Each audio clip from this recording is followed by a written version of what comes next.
继续来看台中代理的粪扫掩埋场，这个堆积量高达34万吨，是全国第一座。民进党的市议员痛骂，讲就是市长罗秀燕推翻着当年林佳龙市长要开10亿翻修的计划，改做 BOT， 结果无厂商摕到标案。 延误7年，成本增加93亿，讲这就是错误的政策，要求环保局长甲市长爱甲市民道歉。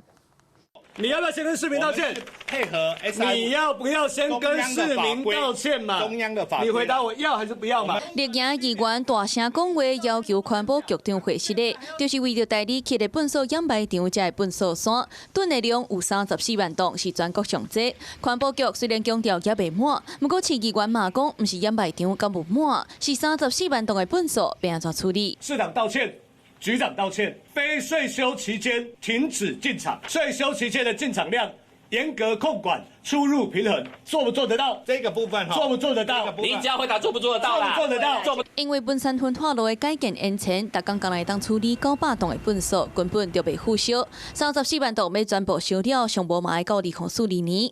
立营议员认为林佳龙做市长的时，原本要开10亿，甲分化路翻新。罗秀燕就任了后改做 BOT，7年来煞拢无厂商得标，签约条件若改变，可能该加开93亿。你空转了7年，你因为政策的考虑不做，你连分筛的，你连这些 SRF 你都跟他延宕。